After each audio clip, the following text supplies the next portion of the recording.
एक बार एक लड़का था जो बहुत ही अमीर परिवार में बड़ा हो रहा था। एक दिन उसके पिता उसे एक ट्रिप पर ले गए ताकि वह देख सके कि साधारण जिंदगी जीने वाले लोग कैसे रहते हैं। पिता का मकसद था कि उसका बेटा अपनी जिंदगी में मिली चीजों की कदर करना सीखे। एक दिन वो दोनों एक खेत पर पहुंचे जहां एक बहुत गरीब परिवार रहता था।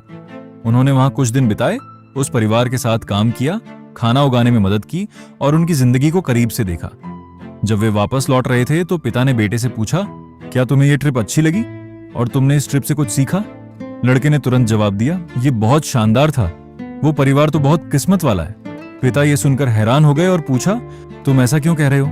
लड़का बोला, हमारे पास सिर्फ एक कुत्ता है लेकिन उनके पास 4 हैं। हमारे घर में 4 लोग हैं लेकिन उनके घर में 12 लोग हैं। उनके पास खेलने के लिए इतने लोग हैं।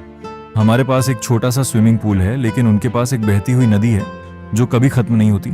हम रात में रोशनी के लिए लाइट लगाते हैं लेकिन उनके पास खुला आसमान और चमकते तारे हैं। हमारे पास छोटा सा आंगन है लेकिन उनके पास दूर तक फैले खेत हैं जहां वो खुलकर दौड़ सकते हैं। हमें खाना खरीदने के लिए बाजार जाना पड़ता है लेकिन वो अपना खाना खुद उगाते हैं। हम अपने घर की सुरक्षा के लिए ऊंची दीवार बनाते हैं लेकिन उन्हें इसकी जरूरत नहीं है क्योंकि उनके दोस्त ही उनकी सुरक्षा करते हैं। ये सुनकर पिता चुप हो गए। आखिर में लड़के ने कहा, शुक्रिया पापा, आपने मुझे दिखाया कि सच में अमीर लोग कैसे रहते हैं। वो बहुत खुशकिस्मत हैं।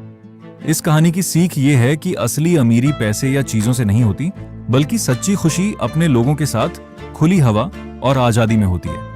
अगर आपके पास वो है जो आपके लिए सबसे जरूरी है तो आप सच में अमीर हैं। आज के समय में हम सब ज्यादा से ज्यादा चीजें पाने के पीछे भाग रहे हैं लेकिन हम यह भूल जाते हैं कि खुशी चीजों में नहीं बल्कि छोटी छोटी बातों में छुपी होती है। जैसे परिवार के साथ खाना खाना, दोस्तों के साथ हंसना या खुले आसमान के नीचे कुछ पल बिताना।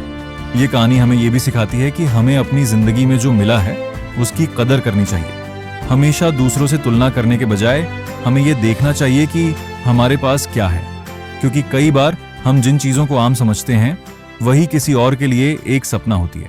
सब्सक्राइब।